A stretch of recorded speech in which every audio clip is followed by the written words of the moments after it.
Hey everybody, happy Friday. So, I always tune in and I ask you know, what does the goddess, what does Venus want me to share today? And these were the musings that came in at dawn this morning. Then I fell back asleep, but went on an impromptu visit to the desert last night and had an incredible Moroccan feast and fire in a cave. So I'll share pictures. So today I'm speaking about debunking this idea of the woman as temptress. And for those of you that are familiar with Joseph Campbell's work on the hero's journey, you'll know this is considered, one of the steps that the hero has to navigate, that being tempted by a woman who is not good for him and will distract him and lead him off his path. Now, I love Joseph Campbell, but I really have a problem with this, and I'll explain why. So, the concept of a woman as temptress, this is a patriarchal slur. Today there's so much talk about representation, making sure that everybody is represented on the media, but there's really no talk about misrepresentation. And this is what has injured the expression of the feminine for the past 2,000 years, ever since the introduction of the vehicles of mind control that were the three patriarchal religions, the instruments of the empires to repress the influence of the mystic feminine, on the understanding that this is literally what holds the key to bringing down the empires, the truth. Because the role of the feminine was always to unveil the truth, to pierce illusions with insight. And now, in this time of revelations, when the great deceiver will be exposed, this is when we see the mystic feminine rising and doing exactly that, unveiling the truth. And once the illusions are exposed, when the minds are free, then the people will be free.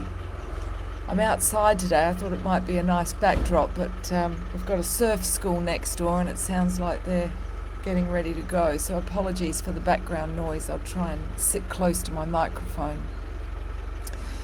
So the patriarchal religions, and before that, the Greco-Roman myths, which were also distorted. So those myths, and I speak about this in my first Sacred Union book. If you're interested to know more, there's a whole chapter on how our myths were distorted, because our stories, they sit at the subconscious level. And so whether we believe in mythology or believe in astrology, it has an effect on us if that is the dominant story held in the group mind. And it's why it's so powerful to question the stories that are running us and to reframe those stories and to reclaim the ancient medicine stories, the parables that give us an empowered story that we can then live in our lives. And if you're interested to know more about that, my other books, The Inner Goddess Makeover, has the 7 archetypal stories that heal the feminine psyche. My first Sacred Union book speaks to the masculine stories, but I go into them in a lot more detail in my Rainbow Warrior course for men. So there's some resources I'll put links to. But today I want to focus on the distortion of Aphrodite, the goddess of love. So what we see far more on the airwaves is shadow Aphrodite. Okay, the distortion of the goddess of love. And this is what we have come to see as the woman as temptress, a woman who is using her sexual wiles in order to tempt men. But this is a disempowered woman, a woman who needs external validation to prove how lovable and beautiful she is. She is a woman whose cup is empty, and she's seeking desperately to have her cup filled by somebody who is a reflection of her, someone who also needs constant validation that they're beautiful and lovable. And this is what flirting is.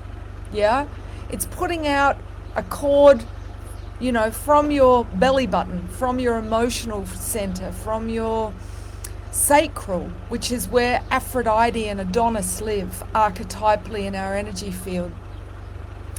And it's sending out this etheric cord to hook in, to plug into other people, to say, hey, do you think I'm gorgeous? And if you get a response, because they're also running that program, well, do you think I'm gorgeous? Then you've got flirting. And this is, we're conditioned to do this, but it's a narcissistic dance. It's not about really understanding and appreciating and getting to know the soul of the other person. That's what a conscious courtship is. This is seduction. It's the opposite. And it will spiral you down into a bonded union, like that we see in the Devil Tarot card, a couple that is shackled to each other out of fear and need. The true Aphrodite is not a temptress. She is a muse. In my first book, The Inner Goddess Makeover, I refer to her as the beautiful muse. I'm glad that truck is going. So, the beautiful muse is depicted in the card, the tarot card of the lovers. And the man, they're unshackled, he's looking at her, and she is looking at spirit. Because Aphrodite is the goddess of inspiration. She is a vessel who knows that she can only be filled by spirit. So she's the goddess of creativity because she opens herself to receive the creative muse from source. Okay, so her ability to create life, to create fun, to create ideas comes directly from the quantum field of infinite loving wisdom, i.e. from the divine. So the true feminine is one who inspires a man to be a better man, to be more loving, to be more mature, to be more wise. This is the true Aphrodite. So when we see in the myth she's depicted as having her clothes off or falling off, this isn't because she's desperately trying to get male attention by using her body and packaging it up as some sort of sexual commodity. It's because she is naked as a soul. It's not to be interpreted fundamentally. Anything fundamental is very dangerous. It's not fun. Yeah, it's literal. And all of the myths and the sacred texts are metaphors. They're meant to be interpreted as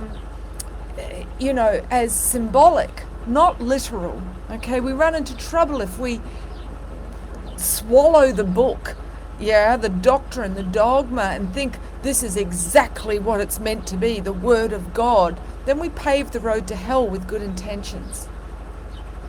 So the fact that she's naked is that she's soul naked. To return to Eden, we need to be transparent. That truck doesn't seem to be, finally it's heading off. Okay, great. So, we are at this time, this juncture between the astrological ages of Pisces and Aquarius, all needing to unveil. The persona, the social mask, the conditioning, the false ego, the false identity. The stories that tell us who we are. I vote for this political team, or I'm a member of this football club, or I'm a vegan, or I'm a feminist. All of these labels are the false ego, or I'm LGBTQ. That is not who you are. Who we are is the soul. That's it. That's our true identity. So when we cover ourselves with all of these veils, we are putting ourselves in a soul cage, okay? And it divides us. The whole thing of the empires is divide and conquer. But when we see ourselves through our unveiled lens as the soul, then we're unified. We're in the oneness. And that heals the world's soul. And this is very much the theme of my show YANTRA, which I'm excited to premiere for the Lionsgate at the Edinburgh Festival, the biggest arts festival in the world, August 2 to 10 this year. So I'd love you to join me for the unveiling of the true feminine in a public space. So why did the feminine get veiled in this misrepresentation, in this distortion? Well, you know, in the West, we can have a sort of superior, righteous view that we are unveiled, that our feminine is empowered because, you know, women reveal their bodies. No, this is a distortion as well, you know. This is saying and affirming that the woman is the temptress and that her worth is how seductive and how sexually appealing she is to men. That's not the true worth of the feminine. The feminine is multifaceted like a diamond, you know, because the soul is multifaceted, the diamond self. It refracts all the light of the rainbow. So it isn't just in Islam that women are veiled, okay? She has been covered up. I mean, if we think of the Christian nuns who had their head shaved, and the same with the Orthodox Jewish women. I mean, our hair is our crowning glory. Yeah, a woman is said to be crowned with wisdom when her silver hairs come in, and she's luminous like the moon. So, you know, this idea that women should not have hair, you know, it's a way of trying to repress our psychic antenna, yeah, our ability to attune to truth beyond the physical, yeah, the unseen realms, the more subtle realms, to use our sixth sense, the intuition that we get through opening the third eye. In fact, all of our subtle senses, clairvoyance, clairsentience, precognition, intuition. So, and this idea that a woman needs to be all of her flesh covered up, that her flesh is of the devil, you know, that she is an agent of the devil, and that she is to blame for men behaving badly, for men not taking responsibility for their own unconscious choices, their own wounds, their own lower self. Women are not responsible for men's choices. Yeah, men are responsible. So this veiling has a widespread impact. For instance, the wisdom of the feminine is veiled in our culture. Women do not have a voice in mainstream media for wisdom. Yeah, the mystic feminine are seen as fortune tellers, charlatans, woo-woo, hocus pocus, you know, someone that'll just take your money and tell you anything. You know, she's relegated to the fringes of society. And you know, this is why we don't have women of wisdom in the halls of power. You know, the women that have a seat at the table in politics are those who have completely repressed the feminine and are masculine dominant, mind dominant, ego dominant, not soul dominant. So too, we see a veiling of women's healing gifts and medicine of herb law, with the fact that if you want to have natural medicine, you will pay a lot more because it is not subsidized by the government. Whereas if you want synthetic medicine, yeah, petrochemical medicine, pharmaceutical, man-made medicine, that is subsidized by the government. It is made accessible. This is another way the feminine is veiled. So, you know, we think about budgets for Hollywood films. We see huge budgets for action films that are about perpetuating violence in our war-focused empiric culture, but films that are about human interest, that are about love and triumph of the human spirit, are not given the same fanfare, the same budget, the same support, the same representation.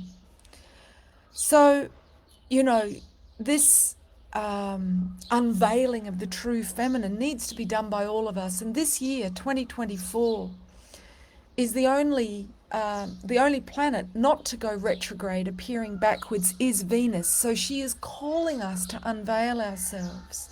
to reclaim the true feminine in the world soul, our collective psyche. And this isn't just for women to do, yeah? The soul is both feminine and masculine. So all of us need to seek out the initiation of the mystic feminine to heal our perspective of the feminine, to heal how we see ourselves, how we treat the feminine part of us, to reframe and value the feminine traits, the feminine values that have been diminished and misrepresented by patriarchy. Only then can we testify, can we be a voice for the true feminine. Again, men and women, so that art gets equal funding to sport, yeah? That spirituality is honoured and it's not hijacked by the vehicle that is religion. Religion is not spirituality. Religion is mind control. Religion tells you what to think, and you will never find God through a book. It has to be felt. Yeah, this is why the mystic traditions, pre-patriarchy, of Sufism, of Kabbalah and the Grail were stolen and distorted to create the three patriarchal religions, because mysticism offers us a direct experience of the divine. We will never find faith through belief.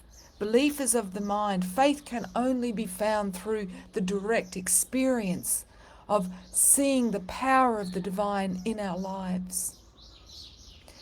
So, I don't know if these words land for you, if they challenge you, but thank you for listening. And if you are seeking initiation, there are many men and women now offering this wisdom path. It is a path of bowing to the cycles, on the understanding that the cycles govern us, not man-made laws. The cycles are the ebb and flow of the cosmos, the heavens and the earth. And we'll only create heaven on earth by aligning with these cycles, the wisdom of the lunar cycles, the solar cycles, the planetary transits, and the seasonal wheel. And this is something I've dedicated the last 27 years to, so there's lots of resources on my website, themoonwoman.com. But now I'm being instructed to package that into the vehicle for entertainment so that it is more accessible to the 99%. So stay tuned for more about YANTRA, and I look forward to sharing it with you. Thanks so much for watching, and have a great weekend.